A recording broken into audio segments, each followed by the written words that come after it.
My guest today is Devin Miller. Devin is the founder and CEO of Miller IP Law. Prior to starting his own firm, Devin was working for a much bigger law firm that helped Fortune 100 companies like Amazon.com, Intel, Red Hat, and Ford with their intellectual property. But Devin quickly realized that there weren't many good intellectual property legal resources out there for startups and small businesses like ours. So as an entrepreneur, he wanted to help other small business owners learn about patents, trademarks, and copyrights so they can build value into their businesses and protect their assets. In addition to founding and running his own patent and trademark law firm, he's also the co-founder of several startups, including a multi-million-dollar startup for wearable glucose monitoring. He also runs a product development company that helps startups and small businesses with developing their ideas and products. Devin, welcome to the Go for Launch podcast. Thank you for having me on. That was a pretty impressive introduction, so better than I could have ever said, so thank you. Hey, you've done a lot of cool things so far, so we're looking forward to talking about the law, which is so much fun for people to talk about who aren't lawyers. I know whenever I go to a party, that's the first thing people want to talk about is exactly. The law, because lawyers are always known to be very interesting people, right? Yeah, it's like, oh, let's talk about law some more. But, we will have some fun with this and talk seriously, though, because as an entrepreneur myself and having done this for a long time, there's so much about the law and other related issues that people don't necessarily think about or know about, and they really need to because they can get tripped up. But let's start on some fun notes here, if you don't mind. I want to ask two questions. One is where you are in the world today, and then an icebreaker question after you tell us where you are. Who's your favorite superhero or superheroine? All right. So first question is easier. The second one I'll have to think about slightly. So I'm located just in Utah, just outside of Salt Lake City. So I like a small town. So I grew up in a small town. I've been here forever. And so that's where I'm located. The office is just near that small town, a little bit bigger city. So just in Utah, outside of Salt Lake City. All right. As far as the, favorite, superheroes or superheroine, I'd probably go, the old cliche, but I like Batman probably because he doesn't have any powers. So he has to actually figure things out. He actually has to have the gadgets, use his brain, those type of things, because he wasn't born with anything special, and he created his own superhero. Yeah, I love it. I'll go with that as well. Batman, excellent choice. All right. Well, let's get back to the more interesting topic here, law. So the world of law, Devin, is bewildering to a lot of people who start their own business, obviously. So can you go through a little bit of the process of starting a business as it relates to the legal issues?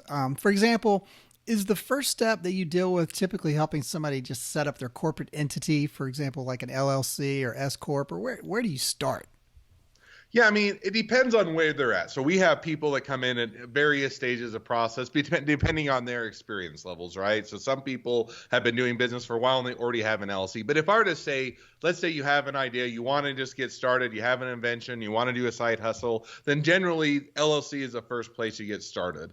And, 30 seconds, reason you do an LLC is generally so if something goes wrong, whether people sue you, you have product liability, something happens, that they can't come after your personal assets. So they can't come take your house, they can't come take your car, your savings, your retirement, those type of things. It basically protects you personally. So if the business doesn't work out or doesn't do well or there are any issues, they don't come with you personally. So that's what I would recommend, starting out with an LLC or an S Corp or a C Corp. S Corps and C Corps are generally more for tax reasons if you're doing a bigger business, but generally an LLC if you're starting out.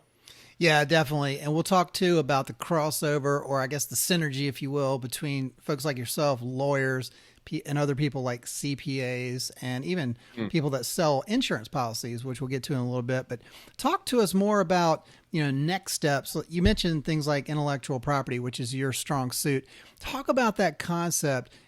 First of all, what it is for people who may not understand, and then break down those areas that entrepreneurs need to think about, such as trademarks, copyrights, patents, these types of terms. Yeah, and maybe as a level set, it might be helpful, so go over what intellectual property is and what each of those are. So intellectual property is basically an umbrella term. It includes underneath it, or as part of what intellectual property is, patents, trademarks, copyrights. So now breaking down a little bit about what are patents, trademarks, and copyrights. So patents, if you think about, anything that has a utility, a functionality. It's an invention. You make it, it does something. That's going to be your, so it could be everything from a device, it could be an apparatus, it could be a software, it could be, wearable. And I've done everything from a boat anchor to gadgets to help you pull credit cards out of your wallet, to software with Intel and Amazon, to their Kindle readers. All of those are going to be under patents. Now, if you go to trademarks are really more for brands. So if you to think of, a name of a company, name of a product, a catchphrase. So you think of Nike, they have the trademark for the word Nike, they have the Nike swoosh, they have the catchphrase, just do it, right? All of those would be trademarks because it's part of their brand. Last one is on the copyrights, which are more of a creative work. So if you to think of, something you create as, creative nature, so a book, a movie, a song, a podcast, a blog, any of those, sculpture, painting, all of those are creative. Those are going to be under copyright. So those are kind of when you're looking at intellectual property and what may apply to you and what, where it may position for your business. It's going to be, depends on kind of which area your company is going to and what your product is or what you're selling. Sure. And the thing about it, I think, Devin, is you probably work with people on a daily basis and telling them is you can't really think about this stuff after the fact. If you're a tinkerer in your garage and you've come up with something cool that you think, oh, this could be on Shark Tank or whatever, and you start putting it out there into the world, if you don't necessarily have that trademark or, patent pending on it or whatever, in some cases, people can steal that idea, right? Or Sure. Conversely, let's say you're starting a business and you want to name the company. And a lot of people do this. They go online, they do a cursory little search, and they find out on GoDaddy, hey, the domain name is available. So they maybe just assume, hey, the name's available. So I'll spend $10 or whatever and get the domain, and then I'll make a logo and start doing all this cool stuff and make a website and all this. And then 6 months later, they get a cease and desist letter in the mail from an attorney somewhere saying, hey, you're using our name that's already been, trademarked or whatever. And then they freak out, and it costs them a lot of money potentially, right, to change that. So talk about that for a second. What you as a lawyer can help people do even before they start wasting a bunch of time doing the fancy logo and everything to make sure that they can even use something like the name. Yeah, and I would say the number one piece of advice or something people do is it's not too early to talk to an attorney. Now, I know that you don't always want to talk to an attorney because they oftentimes, the biggest fear especially with startups and small businesses, is they'll go into an attorney, they're going to sit down, they're going to pay him a whole bunch of money, and then, all they're going to walk away with is attorney is going to tell them they're too early or they can't help them or anything of that nature. And so it typically scares, people off. They don't want to go spend hundreds of dollars only to, feel like they wasted it. So with that said, a good attorney, and we do it, I know other attorneys do it, and I'm not the only one that does it, is, find an attorney that will sit down, we call them a strategy session. Other people call them a consultation, but you sit down with an attorney and actually earlier on strategize with them. And that way you can get an answer, whether or not it may be too early to get a patent today, but you should be thinking about it 3 or 6 months out. But that way, when you get 3 or 6 months out, when you should be approaching an attorney or a trademark or anything else. So, and I'll get to your question. Didn't mean to dodge the question. As a site, very short plug for myself. If people do want to do a strategy meeting or strategy session, they can just go to strategymeeting.com, sign up, and I'm happy to chat with them. Nice. Now to your question, which is, earlier on is better. Yeah. And give you a couple, you already hit on one. We'll hit on trademarks first, which is the worst thing that people come into my office or I chat with them and they'll say, I got an LLC and that's usually where people, sometimes it's with the domain, but even more so it's oftentimes, hey, I registered my company with the state or, I form my LLC. So I'm fine on trademarks, right? Nobody else can use the name. And then you go, no, that doesn't work. That's not how LLC, all the state looks at is, can you register it? Did you go through the formalities? They don't do anything with trademarks. You can get it registered with the state and still have major problems with trademarks. And the problem will be is people will have those false assumptions, LLC, or they'll do the URL. They'll build a company. They'll get 1 or 2 or 3 or 4 years down the road. They'll start to get some notoriety, some traction, only to find out whether it's because they get that cease and desist letter or they try and then go trademark it themselves and they find out somebody else owns a trademark, that then they're looking at, I put all this time, money, and effort into branding my company, building the brand, getting the reputation, and now what do? So I have to stop using it and I have to rebrand, or I have to try and go acquire the trademark from somebody else's owner or get a license, and it just creates a much bigger headache than if they would have just, before they go down that road, see if the trademark's available. Can you name the company the name you want to do it? Or can you use that catchphrase or the name of the product? And doing that early on avoids a ton of headaches that are much more costly and expensive down the road. Kind of the same thing with patents. When the other one is, patents are one that it's a bit different in the sense that there's a couple rules that people typically aren't aware of with patents. So which one of them is if you put anything out in the public, you have 1 year from the first date that you put it out in the public within which you can file a patent on it. Okay. Meaning if you go 1 year and 1 day and before you file a patent, you've just donated that to the public. Anybody can do it. It's free for everybody. And so that's a lot of times I'll have clients come in, or potential clients, and I have to turn them away because they'll say, I've got a great invention.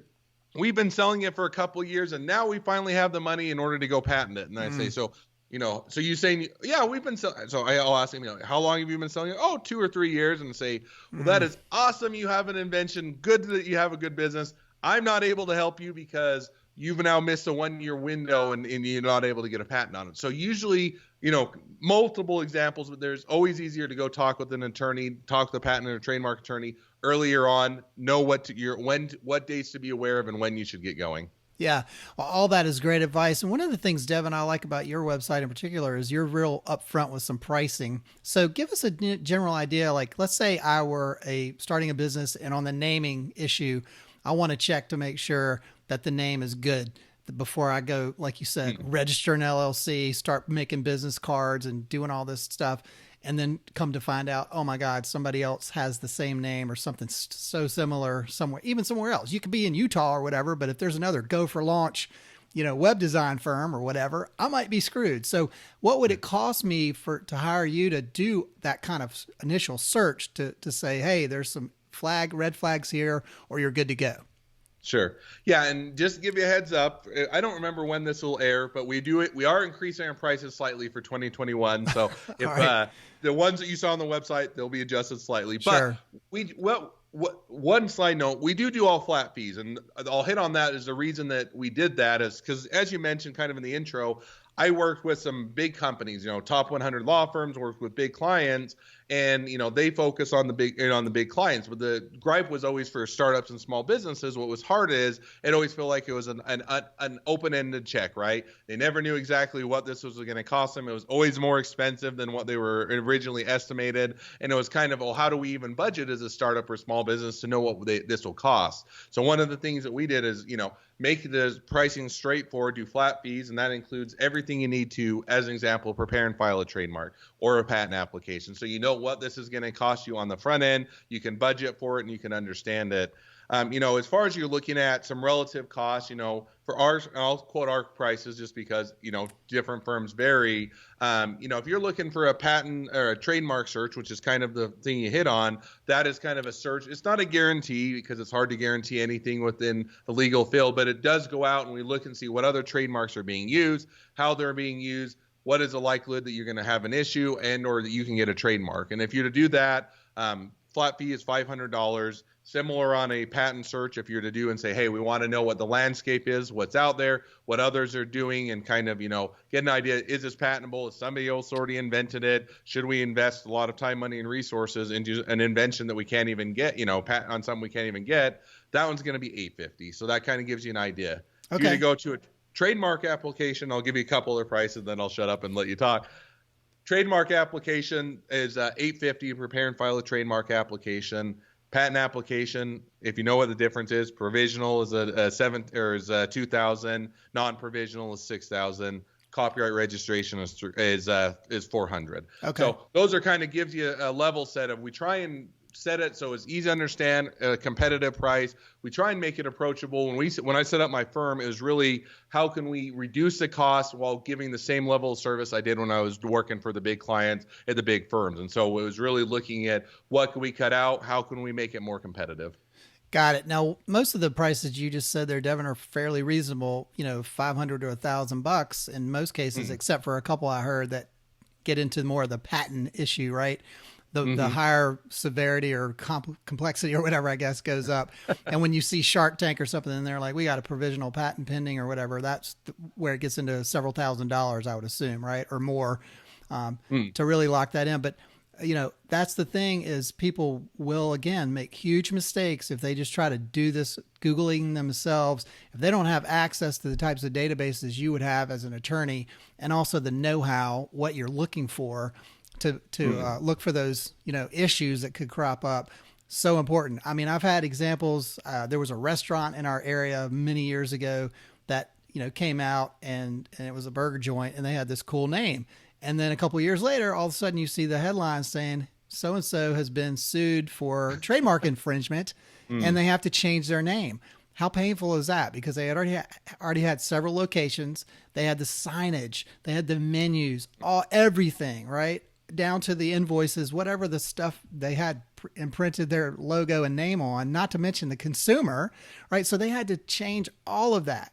And I've seen that happen over and over. And you would think, boy, they should have known better. But again, in the enthusiasm of starting a business, a lot of times people just don't think about it, or they think they're going to skimp and go, man, I don't have $500 on top of all the other little piddly fees. But you know what? You have to find the money, because otherwise you can really get screwed. So I'm just imploring you, as a business owner myself and somebody who's done a couple things that I wish I had done differently, do the homework, get your lawyer, get this stuff done right. Now, another thing I mentioned, Devin, and I want to talk a little bit more about is this synergy that you guys have between yourself and often a CPA. I find that's usually a tag team combo in that initial stage when you're trying to figure out, for example, should I have an LLC or an S Corp or a C Corp or whatever? You'll give them advice from a legal perspective, but a CPA will give different advice from tax for tax purposes, et cetera. So I also think that that's helpful. If I come to somebody like you and say, you really ought to talk to my friend Joe as well, who's a CPA. And I'm like, well, that's more money. However, again, you're going to get two different perspectives. And so that has helped me in the past as well. So what do you say about that? And also insurance. Because like, for example, years ago, I had a web design firm. And at one point we had a client think about suing us, threaten us because of something we did, and we worked it out. But I remember at the time we panicked and immediately ran out and got something called errors and omissions insurance, right? Kind of a blanket policy to cover stuff. But I was going to ask you specifically about that, if you want to talk about it. In the days of the internet that we're living in, so much stuff is going on digitally. And a lot of the ideas that people have are being put on their website and other places. And you want to protect that.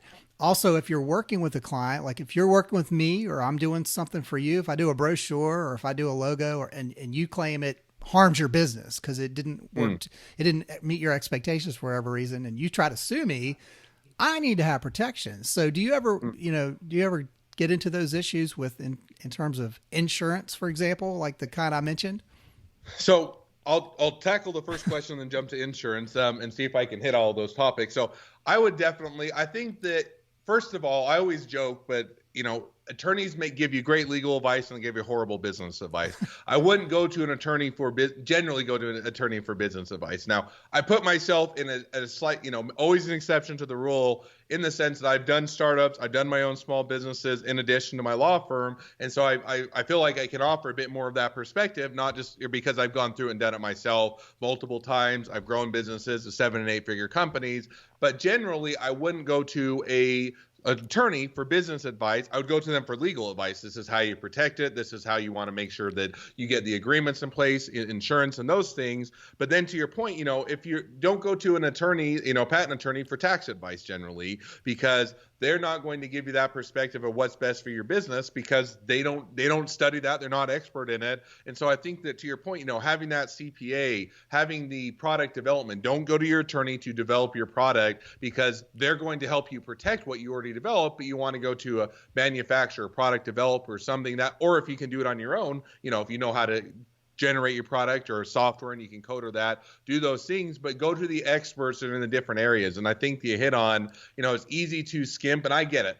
Startups and small businesses always have more things to spend money on than money to spend, but it's worthwhile for those things that are going to be core or key to your business for success if it does take off, to make sure to get those taken care of early on. Now, on the insurance question, you hit on, insurance is one where you don't need. It's kind of like, you don't need insurance until your house burns down and then you wish you'd had it, or get in the car accident type of a thing. And so most of the people, it's kind of one of those things that creeps along, because you start out a lot of times as a startup or small business, you're going to say, oh, we're just going to start this as a side hustle, or it's just going to start as a small business. And, it will just serve the local community. And you keep growing in that. And that's when you even mentioned the one company that, they got multiple locations, they were bigger, and then they had to rebrand. It's because they started out small. And when you're small enough, nobody cares about you. Even if you're infringing their trademark, even if you're doing something you shouldn't, you don't get enough attention. You're not worth enough. They don't want to come after you because you're not worth their time. But then as you grow, then you become a target. And by that time, you already want the insurance. You already need the insurance, because you don't want to get in the situation to where now I've been growing, I am having a value, I am a target, and they come and sue you, or they come in, or say, hey, you're infringing our patent, you're infringing our trademark, you're doing, product liability. And then you try and run out and get insurance, and it's already too late. Insurance companies aren't going to insure you after you already have the problem, because it doesn't work for their business model. So I would definitely encourage, on the insurance side, usually you get business insurance you can get for a lot of businesses. It's difficult to get patent or trademark insurance, just because those ones are usually high ticket items. So you have to search around if you're in that business. There are some that do it, but it is a bit more work to find those that will cover those type of an issues. One thing you didn't hit on, and then I'll take a breath, is there are other things to consider when you're getting the business up and going that are kind of insurance related. So things that people typically don't think of is when you're working with either employees or independent contractors. So employees, most of the time you think, well, I hired the employee, I'm paying them, so I own everything that they do, I pay them for, right? Well, if you don't have that as in your employment agreement, a lot of times it's not so clear, and a lot of times they can maintain ownership. And so you'll get companies that get in the problem of not quite insurance, but you'll hire an employee, they've been working with you for several years, they've invented all your great things, or if they've been the backbone of your branding, they leave, they take all that with them, and you're thinking, now what do I do? Because I don't have any fallback, because I never included in their employment agreement. Or even worse is independent contractors, to where you hire an independent contractor, you think, hey, I paid them for this, they turn it over to me. Well, the problem is they also can maintain ownership of it. So yes, you can use it, but they can go resell it to every one of your competitors if you don't have the right kind of agreements in place. And so kind of all those things are things that you're going to want to look at as you're engaging things, as you're getting bigger as a business, as you're growing beyond just, yourself and doing it in your garage type of a thing. That's all great advice. And I think a lot of it would come back to that initial strategy session, where you would hopefully be helping people at least peel some of the initial layers of the onion back and say, hey, have you thought about this, that, or the other thing? Because in my experience, Devin, one of the other things I learned before I had to do the insurance policy, for example, is much of that was sort of alleviated in the early stages with better contracts. So I spent a lot of money with one of my attorneys years ago developing and fine-tuning and honing those contracts, because as providing a service to somebody, there's a lot of handshakes, that are typically done, or things that are, said verbally or in email. Hey, we're going to do this. And if you're saying we're developing a website, for example, lots of problems can happen after, what happens a year later if the company decides they're no longer happy with me and they want to leave? What do they get to take with them? How does that transition process go? What assets, what actual files do they have the rights to ask for? And all of these issues. So I'm sure those are the kind of thorny things that you can help out people with in terms of creating agreements that they have their customers sign that don't have to be 65 pages long, but they need to be detailed enough, right? What are some of the, things that you've seen trip people up in terms of having like real shaky or kind of minimalist agreements that then fall apart later? Yeah, and I think you hit on it, because there's always a bit of a tension. Everybody people think that the reason contracts or agreements are long are just because attorneys want to write it long or they want to make a lot of money. And so typically people are going to say, I'm just going to write a 1-page or 2-page agreement. It'll be great. It'll be simple and it'll be fine. The problem is with 95 or 99% of agreements, they're in place for worst case scenarios, meaning most of the time when people sign agreements, the only time they pull it out, the only time you're looking at them is if something went wrong. If things are going well, you don't look at them, you just continue along. So agreements are really in place, whether it's employment agreements, operating agreements, how the companies run, how decisions are made. Those are always in place for when things go wrong, that you have that as a fallback. This is how we deal with it. This is our options. This is how we deal with it when it's not a good situation. When the employee leaves and they try and take that, do we have a non-compete or do we have that? And so I think that the biggest, or a couple things to hit on. One of the biggest issues is people trying to think that they know better than the lawyers. And I'm not saying all lawyers are smart, but that they think, I'm just going to write a 1-page quick agreement. It's going to say this is how much we sell it for. And then they don't think of all the eventualities. If things go well, great. Then they don't have a problem. If things ever fall apart, then they don't anticipate all those things that could go wrong in the agreement. It's not spelled out and it creates a mess. So give you an example. Let's say you and me, just for fun, started our own business and we say, we got the world's best idea. We're going to start a new business. It's going to be awesome. We're going to take the world by storm. And you say, we'll both be 50-50 partners. We're both going to contribute. We're going to work hard. We're each going to put in so much money. And so we say, we're both 50-50. So we write up an agreement, put it as a 1-page. We say, here's our business. We both are going to invest this much dollar amount. We're both going to work this much. And we're both 50-50 equity owners. Simple agreement, 1 page. Now let's say a year down the road, we have a big blowout. We hate each other's guts. We're not happy with each other. And we come to it because we come to a disagreement. I think we should go this direction with the business. You think we should go this direction.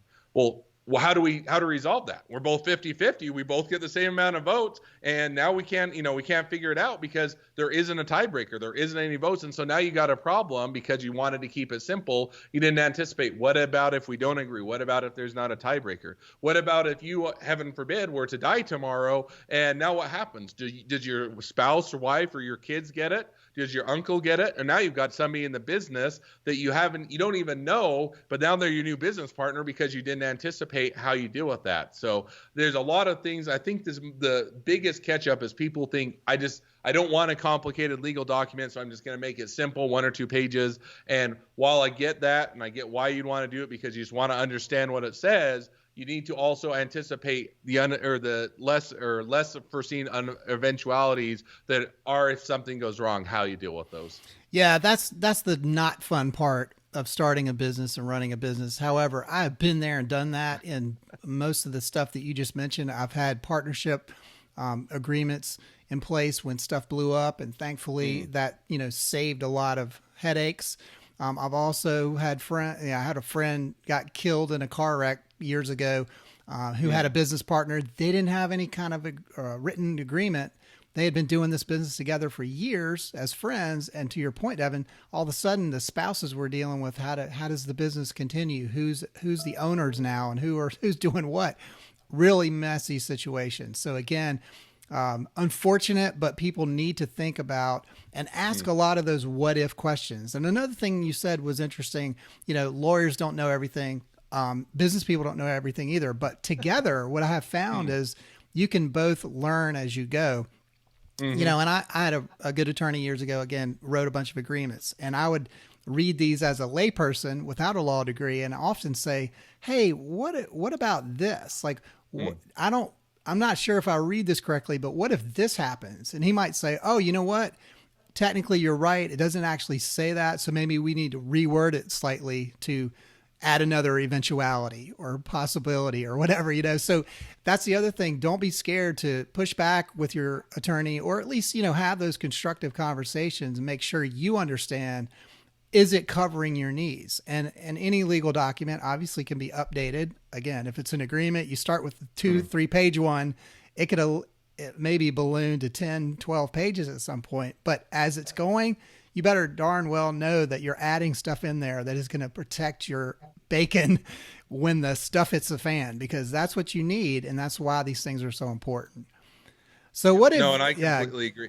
One thing you hit on that I think that you need to treat them a bit as a living document in the sense that a lot of times you start out and it's you and maybe one or two co-founders. You grow, you expand, business pivots and adjusts. And, not that you want to pull all those documents out, because even as attorneys, a lot of times they're boring and you don't want to go through them all every day, but you should have a periodic check-in to see, are there things that as the business evolves and adjusts that we need to update or adjust those documents? Maybe you start out, as an example, as an LLC, and now because you've grown big enough, it makes sense to be an S Corp or C Corp for tax reasons.